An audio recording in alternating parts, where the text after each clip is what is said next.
Hello students, जैसा आज आप देख रहे हैं, आज आपका पॉइंट है व्यवसाय प्रबंध का अर्थ, मीनिंग ऑफ बिजनेस मैनेजमेंट। जैसे मैंने आपको पहले बताया था, पहले पॉइंटों में आपने पढ़ा था व्यवसाय का अर्थ और प्रबंध का अर्थ, यानी कि दोनों हमने अलग अलग पढ़े थे, लेकिन अब हम दोनों पढ़ रहे हैं एक साथ कि व्यवसाय प्रबंध का अर्थ। जब व्यवसाय और प्रबंध की क्रियाओं को आपस में मिला दिया जाता है तो उसको हम व्यवसाय प्रबंध कहते हैं। जैसा आप देख रहे हैं, पढ़ रहे हैं कि व्यवसाय और प्रबंध दोनों शब्दों के अलग अलग विवेचन के आधार पर हम कह सकते हैं कि व्यवसाय के विभिन्न अंगों में प्रभावपूर्ण सहयोग स्थापित करने की विशिष्ट प्रक्रिया का नाम ही व्यवसाय प्रबंध है।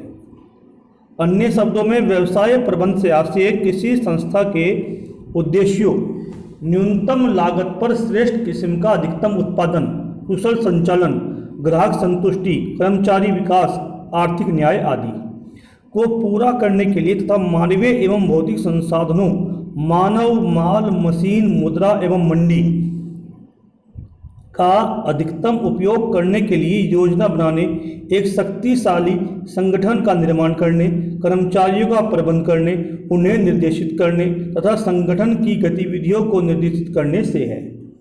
व्यवसाय प्रबंध को नीचे प्रदर्शित चार्ट के द्वारा स्पष्ट किया जा सकता है। यानी कि जैसे आपने पढ़ा था कि जब भी हम धनोपार्जन के लिए कोई भी कार्य करते हैं तो वह कार्य व्यवसाय की श्रेणी में आता है, और प्रबंध का अर्थ होता है कि दूसरे व्यक्तियों से कार्य कराने की कला और न्यूनतम श्रम पर, न्यूनतम लागत पर अधिकतम उत्पादन, अच्छे किस्म का उत्पादन कैसे करें, यह कार्य प्रबंध के अंतर्गत आता है। लेकिन व्यवसाय प्रबंध ने इन दोनों को आपस में जोड़ दिया है, ऐड कर दिया है। जैसे आप देख रहे हैं कि व्यवसाय प्रबंध के लिए एक चार्ट बना हुआ है नीचे कि मानवीय एवं भौतिक साधन हमारे पास कौन कौन से होते हैं। हमारे पास व्यक्ति होता है, माल भी होता है, मशीन होती है, मुद्रा होती है और मंडी भी होती है। ये हमारे पास उपलब्ध होते हैं। अब हमें कार्य कौन से करनी है, ये तो हो गए व्यवसाय के भाग। लेकिन अब आ गया प्रबंध, कि प्रबंध कैसे किया जाए इन सब चीजों का। एक व्यक्ति ए है, दूसरा व्यक्ति बी है, दोनों के पास समान चीजें होती हैं। मानव भी होता है, माल भी होती है, मशीन भी होती है, मुद्रा भी होती है, मंडी भी होती है। लेकिन अगर किसी एक व्यक्ति के पास सही प्रबंध नहीं है तो वह व्यक्ति असफल हो जाएगा। लेकिन जिसके पास प्रबंध है उसके पास चाहे मुद्रा भी कम है, साधन भी कम है, लेकिन उसने प्रबंध का अच्छे से प्रयोग किया, इन सब कार्यों का अच्छे से प्रयोग किया, तो वह अपना व्यापार का दिन रात चौगुनी करवा पाएगा। अब जैसे आप पढ़ रहे हैं कि कार्य में है नियोजन, संगठन, विड्रोमिंस, निर्देशन, नियंत्रण, समंक और अभिप्रेरण। ये सब कार्य हमारे प्रबंध के हैं। और हमारा उद्देश्य क्या होता है कि अधिकतम, उत्तम तथा सस्ता उत्पादन, कुशल संचालन, कि व्यापार का संचालन अच्छे से कर पाएं, ग्राहकों की संतुष्टि, मानव विकास और आर्थिक न्याय। ये सब व्यवसाय के भाग हैं, ये प्रबंध के भाग हैं, और ये हमारे व्यवसाय के उद्देश्य होते हैं। जब भी हम कोई व्यवसाय करते हैं तो उसके हमारे ये उद्देश्य होने चाहिए। चलिए, नीचे है व्यवसाय प्रबंध के लक्षण या विशेषताएं, अथवा व्यवसाय प्रबंध के लक्षण अथवा विशेषताएं। प्रबंध के संबंध में दी गई विभिन्न परिभाषाओं के विश्लेषण के आधार पर प्रबंध की प्रमुख विशेषताएं निम्नलिखित हैं। प्रबंध एक प्रक्रिया है, यानी प्रबंध एक प्रोसेस है। जैसा आप पढ़ रहे हैं कि मैनेजमेंट इज ए प्रोसेस, यानी कि मैनेजमेंट, प्रबंध जो चलता है वो प्रोसेस में चलता है, एक प्रक्रिया में चलता है। और प्रक्रिया, जैसे आप ये पढ़ा है कि प्रबंध के कार्य, सबसे पहले व्यक्ति क्या करेगा, नियोजन का मतलब प्लानिंग करेगा, योजना बनाएगा, उसके बाद एक संगठन बनाएगा, उसके बाद निर्देशन देगा, उसके बाद नियंत्रण करेगा, उसके बाद समंकों को इकट्ठा करेगा, उसके बाद अपने कर्मचारियों को अभिप्रेरणा देगा। चलिए, दूसरा है प्रबंध एक सामाजिक प्रक्रिया है, क्योंकि प्रबंध जो है एक व्यक्तिगत प्रक्रिया नहीं है, यह समाज के माध्यम से हम इसको चलाते हैं।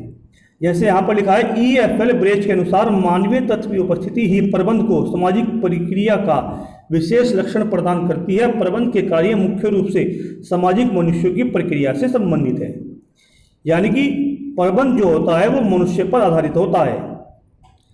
अगला है प्रबंध एक स्वदेशीय प्रक्रिया है। स्वदेशीय का मतलब है प्रबंध का एक मुख्य उद्देश्य होना चाहिए। नंबर 4 है प्रबंध एक सामूहिक प्रक्रिया है। सामूहिक प्रक्रिया का मतलब है सभी कर्मचारी, सभी प्रबंधक मिलकर प्रबंध को करते हैं, अकेला एक व्यक्ति प्रबंध का कार्य नहीं कर सकता।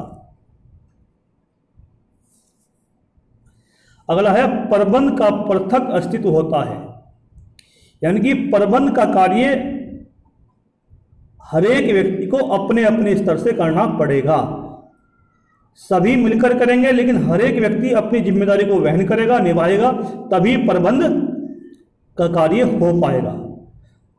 अगला है प्रबंध सार्वभौम है। सार्वभौम का मतलब है यूनिवर्सल, यानी कि पूरे विश्व में हर जगह पे विद्यमान है। आपके खाने में प्रबंध है, आपके बैठने में प्रबंध है, चलने में प्रबंध है, बैग लगाने में प्रबंध है, यानी कि आप अपना बैग किस प्रकार से लगाएंगे, आप किस प्रकार अपनी दिनचर्या को करेंगे, किस समय उठेंगे, किस समय आप टूथपेस्ट करेंगे, किस समय आप नहाएंगे, ये भी एक प्रबंध का ही भाग है। तो प्रबंध यूनिवर्सल है, प्रबंध सार्वभौमिक है। चलिए अगला है आपका प्रबंध एक अदृश्य प्रक्रिया है, यानी कि प्रबंध एक ऐसी प्रक्रिया है जिसको आप देख नहीं सकते।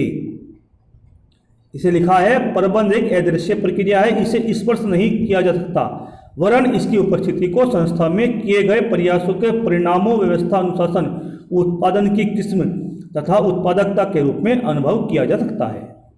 प्रबंध एक पेशा है। पेशा का मतलब है कि जब हम किसी विशेष कार्य करके आते हैं, जैसे डॉक्टर, जैसे वकील, जैसे अध्यापक, यानी कि प्रबंध के लिए आपको एक निश्चित ट्रेनिंग लेनी पड़ेगी, इसकी पढ़ाई करनी पड़ेगी, तब जाके आप एक प्रबंधक बन पाएंगे। अगला है प्रबंध मानवीय जीवन को प्रभावित करने वाली प्रक्रिया है। प्रबंध एक ऐसी प्रक्रिया है जो वातावरण तथा कार्य की दशाओं में परिवर्तन करके कर्मचारियों में मौद्रिक अमौद्रिक प्रेरणाओं के आधार पर अधिक संतोष प्रदान करती है, जिससे उनके जीवन पर प्रभाव पड़ता है। यानी कि इसका मतलब यह है कि संस्था के कर्मचारियों को आप अभी प्रेरणा देते हैं, चाहे वो मौद्रिक हो और चाहे अमौद्रिक हो। मौद्रिक का मतलब है पैसे देकर प्रेरणा देना, और अमौद्रिक का मतलब है शाबाशी देकर। अगला है एक संगठन की आवश्यकता। प्रबंध में व्यक्तिगत प्रयासों के स्थान पर सामूहिक प्रयास किए जाते हैं, परंतु सामूहिक प्रयास करने के लिए संगठन की आवश्यकता होती है। अतः प्रबंध में सर्वप्रथम एक संगठन की रचना करने की आवश्यकता होती है। यानी कि प्रबंध की आवश्यकता ज़्यादा होती है जहाँ पर ज़्यादा लोग कार्य करते हैं, और वहाँ पर सभी के द्वारा प्रबंध का कार्य करना पड़ेगा। अकेला एक व्यक्ति प्रबंध का कार्य नहीं कर सकता। चलिए अगला है आपका प्रबंध स्वामित्व से पृथक है। प्रबंध और स्वामित्व में अंतर है। प्रबंधक संस्था के स्वामी नहीं होते। वर्तमान समय में प्रबंधक का आशय पेशेवर प्रबंधकों से है, जिनका महत्व निरंतर बढ़ता जा रहा है। पेशेवर प्रबंधकों का उत्तरदायित्व न केवल संस्था के कर्मचारियों के प्रति होता है, वरन अंशधारियों व जनता जनार्दन के प्रति भी होता है। अगला है प्रबंध सभी स्तरों पर आवश्यक है। यानी कि प्रबंध जो होता है वो व्यापार के, व्यवसाय के, कंपनी के सभी स्तरों पर आवश्यक है, चाहे वो मध्य स्तर हो, चाहे वो निम्न स्तर हो, चाहे वो उच्च स्तर। अगला है आपका प्रबंध का संबंध कार्य का वातावरण उत्पन्न करने से है। प्रबंध का संबंध कार्य करने से संबंधित अनुकूल परिस्थितियां उत्पन्न करने से है, जिससे कर्मचारियों को कार्य करने में सुविधा हो और अपनी पूर्ण क्षमता का उपयोग संस्था के लाभ के लिए कर सके। यानी कि प्रबंध जो है वो व्यवसाय में ऐसा वातावरण उत्पन्न करे कि सभी कर्मचारी खुश होकर अपने कार्य को करें, और उनका उद्देश्य, कर्मचारियों का उद्देश्य लगातार संस्था का विकास होना चाहिए, जिससे कि कम से कम लागत पर अच्छी से अच्छी किस्म की वस्तुएं पैदा की जा सके।